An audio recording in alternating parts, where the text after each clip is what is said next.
Hello family, জয় মোহনবাগান। হ্যাঁ, আজকে 26শে জুলাই। আজকে হয়তো সবাই জানো, আজকে আমাদের সিএফএল এর কলকাতা ডার্বি, আমাদের মোহনবাগান ভার্সেস আমাদের ইস্ট বেঙ্গল এফসি।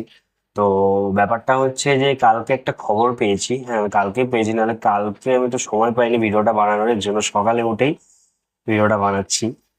তো ব্যাপারটা হচ্ছে, একটা খবর পেলাম যে আমাদের পড়শি ক্লাব মানে আমাদের Emami east Bengal FC senior team দিয়ে 6টা প্লেয়ার রেজিস্ট্রেশন করিয়েছে সিএফএল এর ডার্বি খেলবে বলে, আর ডার্বি জিতবে বলে। তা কর্তা, এতই যখন গানে ভয়, তাহলে সব কটা প্লেয়ারকে রেজিস্ট্রেশন করিয়ে দিতেন। সিনিয়র ভার্সেস জুনিয়র হয়ে যেত, দেখা যেত কে জিততো কে হারতো। আমি বুঝি না যে আপনাদের ডার্বি জেতার জন্য আপনারা কি না কি করবে।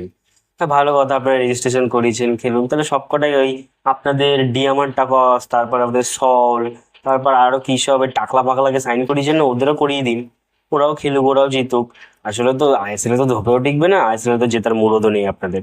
আপনাদের মুরদ আছে খালি এই ক্লাব ওই ক্লাব সেই ক্লাব ওই ক্লাবে মিষ্টি বিতরণ করা, আর তো কোনো কাজ নেই। সবাইকে রেজিস্ট্রেশন করে দিন। আর আপনাদের তো আবার আলাদাই কথাবার্তা আছে, আপনাদের তো হচ্ছে মোহনবাগানকে হারালেই আমরা চ্যাম্পিয়ন। ঠিক আছে, না না না, এটা আমরা বলছি না, এটা আপনাদের ডেডিকেশন। ঠিক আছে, আপনারাই বলেন যে মোহনবাগানকে হারালেই আমরা চ্যাম্পিয়ন। তা আপনারা মোহনবাগানকে যখন হারালে চ্যাম্পিয়ন, তাহলে আপনাদের ক্যাবিনেটের থেকে আমাদের ক্যাবিনেটের ট্রফি কেন বেশি এত? I don't know. যাই হোক, অল দ্য বেস্ট আপনাদের জন্য। আর জানি রেজাল্টটা আমাদের পক্ষেই হবে, যে আপনারা যাই করুন না কেন।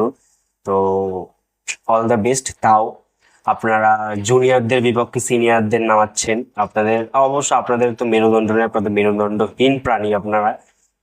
তো বাই বাই। আর আমাদের জন্য জয় মোহনবাগান।